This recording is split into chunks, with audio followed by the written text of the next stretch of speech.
अस्सलाम वालेकुम। उम्मीद है आप सब लोग ठीक ठाक होंगे। आज से मैं चैनल पे बाकायदा इंशाल्लाह आगाज़ करूँगी। टेंसेस के हवाले से हम पढ़ना शुरू करेंगे कि जी टेंसेस क्या होते हैं।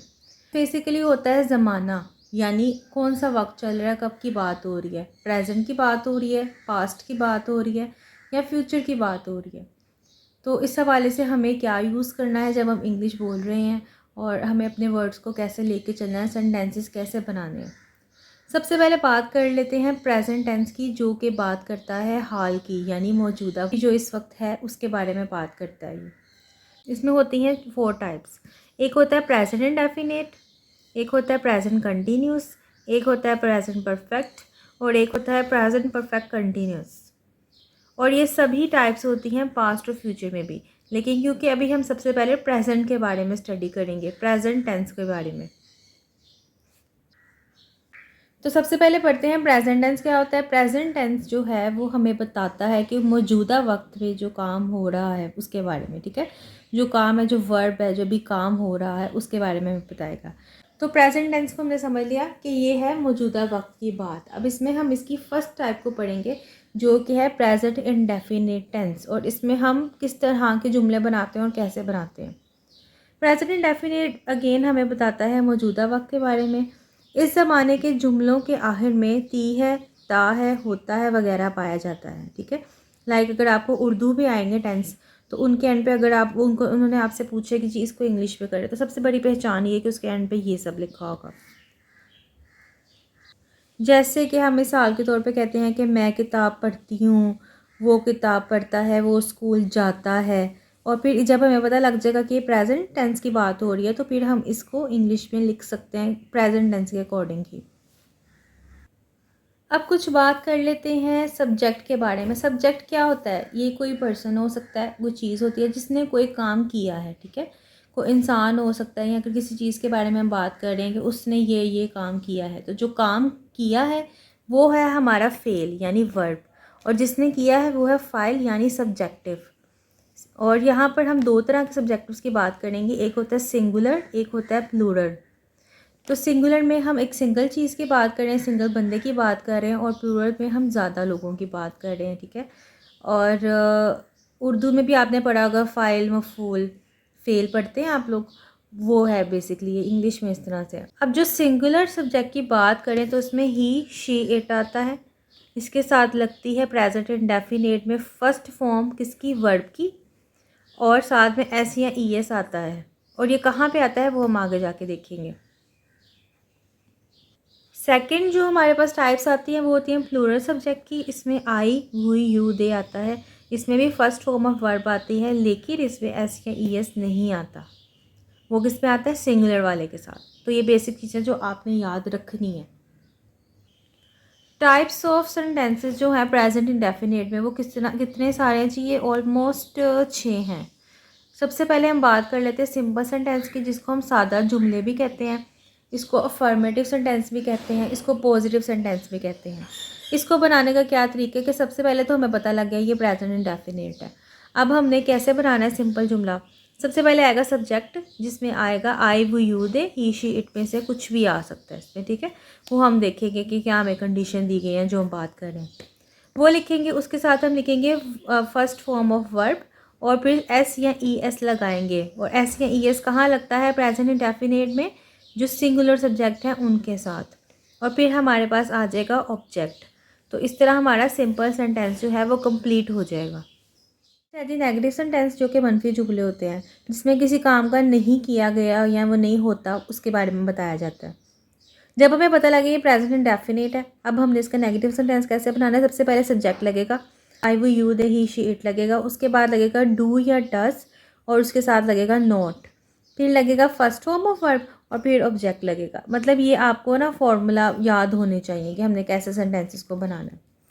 अब जो डू है वो लगेगा आई, वी, यू, दे के साथ। डज लगेगा ही, शी, इट के साथ। और फिर जब हमें यहाँ पे सब्जेक्ट हमारा डिफाइन होगा, लाइक वो नहीं पढ़ता है, ठीक है, he does not study, first form of verb आ गई। इस तरह से हमारा कंप्लीट हो जाएगा। ऑब्जेक्ट होगी तो लगेगी, वरना यहाँ तक हमारा सेंटेंस कंप्लीट हो जाएगा।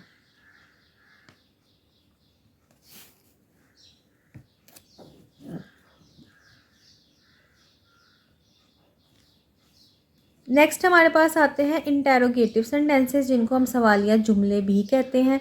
इसमें क्या होता है, फॉर्मूले के मुताबिक हम जब सेंटेंस बना रहे हैं तो डू या डज स्टार्टिंग में आएगा, उसके बाद सब्जेक्ट आएगा, फिर फर्स्ट फॉर्म ऑफ वर्ब आएगी और फिर ऑब्जेक्ट आएगा, और ऑब्जेक्ट के बाद एंड पे क्वेश्चन मार्क लाजमी आएगा। यही पहचान है इंटेरोगेटिव सेंटेंसेस के, जिनको हम सवालिया जुमले कहते हैं।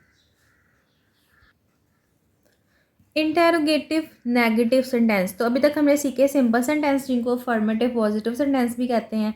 फिर हमने नेगेटिव सीखे, अब फिर हमने सीखे इंटेरोगेटिव। अब इंटेरोगेटिव के साथ नेगेटिव मिला के अगर हमें बात करनी पड़े, मनफी सवालिया जुमले हमें बनाने पड़े, तो वो कैसे बनेंगे। सबसे पहले डू या डज आएगा, उसके बाद आएगा सब्जेक्ट, और उसके बाद आएगा नॉट, और फर्स्ट फॉर्म ऑफ वर्ब और ऑब्जेक्ट, और उसके बाद आएगा, क्योंकि इंटेरोगेटिव है तो एक और चीज़ आनी है, क्या आनी है, क्वेश्चन मार्क लाजमी लगेगा। इस तरह से हम इस फॉर्मूले को फॉलो करते हुए हमारे जो इंटेरोगेटिव नेगेटिव सेंटेंसेस हैं उनको लिख सकते हैं। इसके बाद एक और फॉर्म आती है डबल इंटेरोगेटिव सेंटेंस।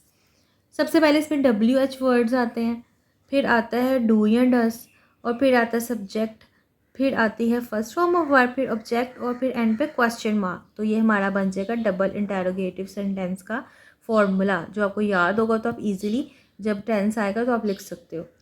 उसके बाद आता है लास्ट पे हमारे पास डबल इंटेरोगेटिव नेगेटिव सेंटेंस, यानी यहाँ पर 2 दफ़ा क्वेश्चनिंग भी है, इसमें नेगेटिव भी है। पहले हमने पढ़ा था इंटेरोगेटिव नेगेटिव, तो वो थे मनफी सवालिया जुमले। फिर उसके बाद हमने डबल इंटेरोगेटिव सेंटेंसेस पढ़े थे। अब इन दोनों का जो मिक्सचर है ना, वो हमारा ये थर्ड बन रहा है।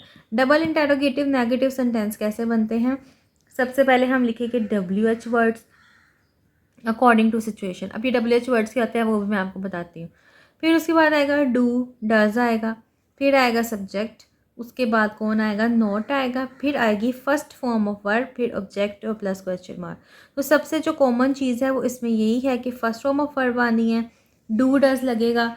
सिंपल सेंटेंस के अलावा सब में ही डू डज लग रहा है, नेगेटिव में भी, इंटेरोगेटिव में, interrogative negative, double interrogative sentences में भी, और डबल इंटेरोगेटिव नेगेटिव सेंटेंसेस में भी यही लग रहा है। ठीक है, सब में आ गई, ये हमें कॉमन पता लग गया। नोट ऑब्वियसली हम की बात जब ऑब्वियसली हमें पता आएगी तो वहाँ पे मनफी बात हुई है, कोई मतलब किसी चीज़ का बताया गया कि वो नहीं हो सकी। ठीक है, उसके बाद डबल इंटेरोगेटिव में ये दोनों आ गए हैं, और इसमें जो है ये इन दोनों के साथ नोट भी आ गया। तो बस ये सिंपल सा है, कोई इतना मुश्किल नहीं है।